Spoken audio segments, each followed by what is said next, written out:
Reverend John Berger is a pastor and missionary based in Adel, Iowa, serving as missionary at large for Metanoia Ministries. He is known for a ministry style that treats ordinary places, conversation, and culture as practical entry points for Christian outreach. A ministry that fits in the front seat. There is a kind of work that happens in hallways and after meetings, in the few minutes when people linger at the edge of a room. Reverend John Berger has spent decades paying attention to that space. Over time, he built a ministry that does not depend on a single building or even a single schedule. It can move. It can wait. It can start small and stay steady. That flexibility became more than a preference. It became his calling. Berger serves as missionary at large for Metanoia Ministries, a nonprofit formed with the help of fellow pastors and church members, rooted in the same confessional framework associated with the Lutheran Church Missouri Synod. After 30 years as a pastor in that church body, he resigned from its roster and began partnering more freely with Christians across denominations, focusing his energy on people who do not consider themselves part of a church. His work sits at the intersection of tradition and improvisation. It draws from formal training and long parish experience, but it also leans on something simpler, the belief that faith can be approached through what people already know, see, and carry with them. Berger has a name for those points of contact. He calls them gospel handles. The long apprenticeship of parish life. Berger's ministry did not begin on the open road. It began in the structured, demanding rhythm of parish work. He graduated from Concordia University, Nebraska in 1986, majoring in speech and drama. He attended Concordia Seminary in St. Louis and completed a year of vicarage at St. John's Lutheran Church in Moore, Oklahoma. During seminary, he married Angela Phipps after the two spent a summer in ministry together with a Christian ministry in the national parks at Glacier National Park in Montana. In 1990, he graduated with a Master of Divinity. His first call took him to Giddings, Texas, where he served Emmanuel Lutheran as a youth pastor from 1990 to 1994. Near the end of that season, he and Angela were expecting triplets. They took a call to Missouri, where their daughters, Jana, Rachel, and Megan, were born. From 1994 to 2003, Berger served as sole pastor at St. Paul's Lutheran Church in Marshfield, Missouri. The congregation started a preschool, grew, and undertook a major building campaign. As the church expanded, he and Angela were encouraged to enroll in the Pastoral Leadership Institute, a 4-year program focused on helping pastors lead through their strengths in preparation for serving large and growing congregations. In 2003, the family moved again, this time to St. Paul Lutheran Church in Utica, Nebraska. While there, Berger and Angela went on a mission trip to Vietnam with the Pastoral Leadership Institute, building friendships and contacts in the field. He also embraced a new preaching style, using PowerPoint in the congregation's newly dedicated worship facility. The details point to a pattern that repeats throughout his life. He tends to treat tools as practical, not precious. If something helps people understand, he uses it. He also enjoyed raising his family on a Nebraska farm, with his daughters attending Lutheran parochial school, as he had growing up. Adel, Iowa, and the work of building something new. In 2008, Berger moved with his family to the Des Moines metro area. The relocation was tied to both ministry and home life. He helped his wife start Accessible Home Healthcare of Des Moines, fulfilling a lifelong dream of hers to own a business and be involved in community health services. At the same time, Berger was working under a donation-giving arrangement with Iowa District West to explore the feasibility of a Lutheran Church Missouri Synod church plant in the Jordan Creek area. He attended the Church Planters Institute and presented a plan to Iowa District West. That period also placed him in a different kind of pastoral role. While serving as a church planter, he served various congregations with vacancies. After serving as vacancy pastor at Faith Lutheran Church in Adel, Iowa, he was called as senior pastor in 2009. He served there until 2020. Adel, a community with its own pace and texture, became his base. It is also where the through line of his later work becomes clearer. In a parish, A pastor often meets people at turning points: births, funerals, marriages, crises that arrive without warning. Over time, those moments can sharpen a person's sense of what people actually carry and what they will reach for when the usual supports fall away. Berger's later emphasis on everyday entry points fits that kind of apprenticeship. It reads like a response to years of watching how people learn and change in the real world, not just in theory. Teaching across borders, one slide at a time. Berger's connection to Southeast Asia continued during his years in Adel. While serving as pastor of Faith Lutheran Church, he returned to the region, traveling to Cambodia to teach Luther's small catechism to the first future pastors of Lutheran Church Missouri Synod congregations in Vietnam. The work was hands-on and specific. With the help of a translator, he turned the catechism into a PowerPoint presentation that was translated into Vietnamese. He taught more than 20 future Vietnamese pastors the formal teachings he had learned since childhood and taught in his congregations. It is easy to romanticize mission work when it is described from a distance.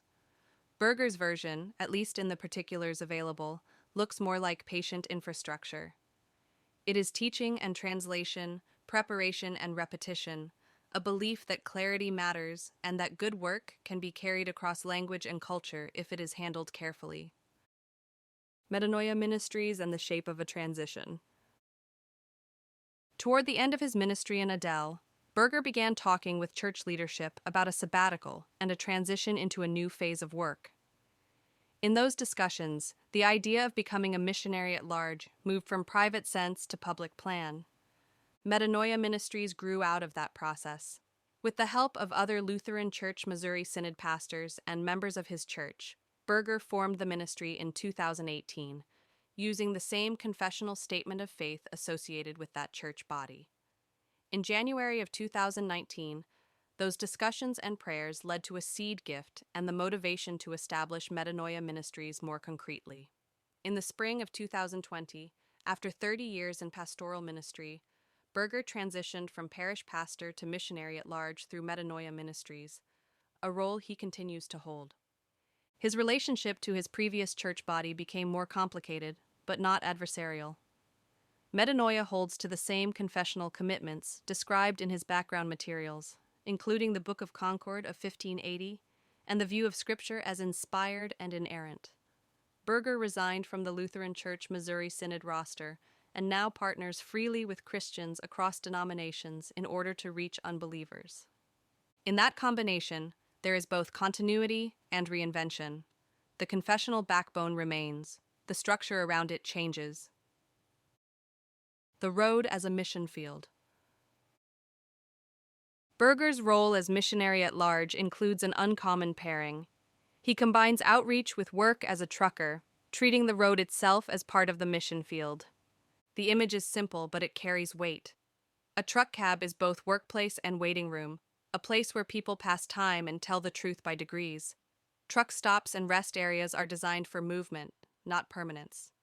People come through with different stories and often with fewer social expectations than they carry in a neighborhood setting. For a pastor whose outreach focuses on the unchurched, that setting makes sense. It reduces the friction that keeps spiritual conversations confined to certain places and certain people. It also demands a different kind of discipline. Parish ministry is full of calendars and committees. Road life is full of unpredictability and long stretches of ordinary time. The combination fits Berger's emphasis on everyday handles. If the gospel can be approached through what people already recognize, then a conversation beside a fuel pump is not less meaningful than one after a service. It is simply a different doorway. Gospel handles, culture, and the work of attention. Berger's idea of gospel handles rests on a basic observation. Culture is full of signals that point beyond themselves. People talk about guilt, hope, rescue, endurance, and meaning. They do it in sports arenas, in music, in slogans, in the shorthand of daily speech. In Berger's approach, those are not distractions from faith, but possible bridges toward it. One example he highlights is John 3:16, appearing on handmade signs at major sporting events and across televised broadcasts. In his framing, That reference functions as a compact expression of the Christian message, embedded in plain view. That approach also helps explain his interest in art and literature. Berger has reflected on Bob Dylan's The Philosophy of Modern Song and Jeff Shelby's Thread of Hope, exploring themes like loss, endurance, and redemption through both cultural work and scripture. The method is consistent. Start where people already are. Use what they already care about. Let the larger framework come into view through familiar material. It would be easy for this kind of method to drift into novelty or into a shallow attempt to sound current. Berger's background points in the opposite direction. He comes from a tradition that values doctrinal clarity and confessional discipline. In his hands, cultural references function less like decoration and more like a map. They help locate the human questions that theology has always tried to answer. The skill, then, is not merely knowing the references. It is knowing how to listen for what those references reveal about what people fear, what they want, and what they think is possible. Work shaped by leadership, family, and trade-offs. Berger's biography includes repeated moments where personal and professional life are tightly interwoven. His marriage began in a shared ministry context during seminary. The arrival of triplet daughters reshaped geography and timing. His wife's business, Accessible Home Healthcare of Des Moines, became part of the family's Iowa chapter. His ministry moved through multiple states, multiple congregations, and multiple roles, from youth pastor to soul pastor, from church growth and building campaigns to church planting exploration. Those moves suggest a life that has rarely been static.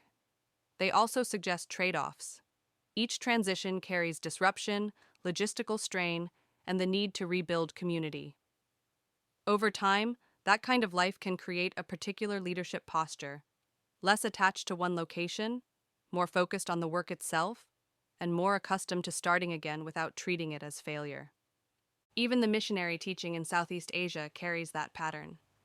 It is work done across distance and difference, built on relationships and the slow labor of preparation. The PowerPoint detail is telling.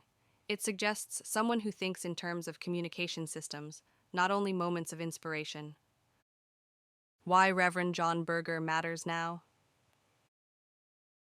In recent years, American public life has grown louder about belief and often less comfortable with it. At the same time, many people carry spiritual questions without much interest in organized religion. Berger's work sits directly in that tension. His answer is not to abandon tradition and not to retreat into it either. It is to treat faith as something that can be approached through ordinary life and to build a ministry model that can move where people move. A missionary at large is a role defined less by a single pulpit and more by a willingness to meet people in the places that do not look like a sanctuary. Berger's emphasis on gospel handles offers a way of thinking that is both old and adaptive. It relies on scripture and confession, but it also relies on attention to language, to art, to the kinds of half-spoken hopes people reveal when they do not think they are making a theological statement. The road, in this sense, is not a detour from the work. It is a distilled version of it. It is a place where people bring their whole lives in motion, and where a pastor can practice a form of ministry built for the modern condition, fleeting, fragmented, and still hungry for meaning.